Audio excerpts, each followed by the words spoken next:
নদিয়া জেলার তেহট্ট থানার অধীন জিতপুর ভেড়াবান্দা মাঠে রাতের অন্ধকারে 12 কাঠা জমির কলাগাছ কেটে দিল দুষ্কৃতীরা। সূত্র মারফত জানতে পারা যায় যে ওই গ্রামের বাসিন্দা বিকাশ বিশ্বাস তিনি একজন চাষি, পরের জমিতে কন্ট্রাক্ট নিয়ে কলাগাছ চাষ করেন।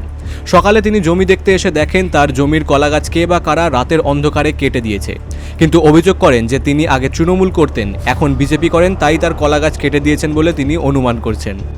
আজকের ঘটনাটা আমি সকালবেলায় এদিকে হাঁটতে আসি, প্রতিদিন আসি। কাল সন্ধেবেলায় আমি এই ভুঁয়ে সব আমি চারপাশ ঘুরে যাই, একবার করে আসি ভুঁই পানে। তা সকালবেলায় এসে দেখি আমার ভুঁয়ের কলা কাটা। তা আমি প্রথমে এসে বলছি আমার ভুঁয়ে কলা কাটা কী ব্যাপার, আমি তো কারোর সাথে অন্যায় বিরোধ কিছু নেই। এসে দেখছি আমার ভুঁয়ে কলা কাটা, ভুঁয়ে এসে দেখি মাথা ঘুরিয়ে গেছে। আমি এই পরের জমি 12,000 টাকা কন্ট্রাক্ট নিয়ে এই জমিটা চাষ করেছি, আর এমনি ধার দেনা করি বিরাট টাকা ধার করি আমি এই জমিটাকে ফসলটা ফলেছি। প্রতিটা গাছে কান্দি, এই কান্দিরিতে আমি আশা আছে যে এই কান্দিটা আমি বিক্রি করবো ফাল্গুন মাস মানে, তাহলে কিছু পয়সা আসবে, আমার সেই পয়সাতে দিনা শোধ হবে, আমার ফ্যামিলি চলবে ঠিকঠাক করি। এইভাবে এই কলাটা খুব কষ্টের ওপর চাষ করেছি। আমার বাড়িতে 6টা অপর্ষি, সব আমার ওপরে চালাইতে হয়।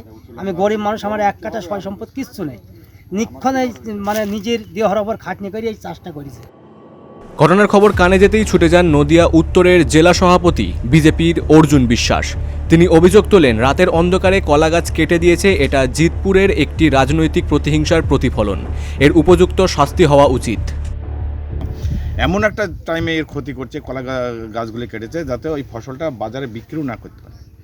তা আমার মনে হচ্ছে এইরকমের এই যে নিম্নমানের যারা মানসিকতা নিয়ে চলে, তা আমার মনে হচ্ছে যারা এই কাজটা করছে তাদের উপযুক্ত শাস্তি হওয়া দরকার। আমি ইতিমধ্যেই থানায় আইসি সাহেবকে বলেছি এবং আইসি সাহেব উনি বলেছেন যে তাড়াতাড়ি একটা কমপ্লেন দিতে। এটা কি মনে করেন যে রাজনৈতিক প্রতিহিংসা? আমার তো মনে হচ্ছে এটা রাজনৈতিক প্রতিহিংসা। তার কারণ হচ্ছে কিছু কিছু লোককে, এই সাধারণ একটা গরিব মানুষকে তাকে কোনোভাবে বাধা যখন দিতে পারেনি, যখন বিজেপিতে আসার পরে কোনোদিন এরকম জিতপুর এলাকায় এরকম কোনো ঘটনা ঘটেনি যে কারোর ফসল ক্ষতি হবে, কিন্তু এই প্রথম ক্ষতি হলো। এটা রাজনৈতিক শিকার বলে আমি মনে করছি, এবং যে রাজনৈতিক দলের নেতৃত্ব বা যারা এটা করেছে তাদেরকে এই যে জঘন্য মানসিকতা, তাদের এই নিম্ন মানসিকতার আমি ধিক্কার জানাই।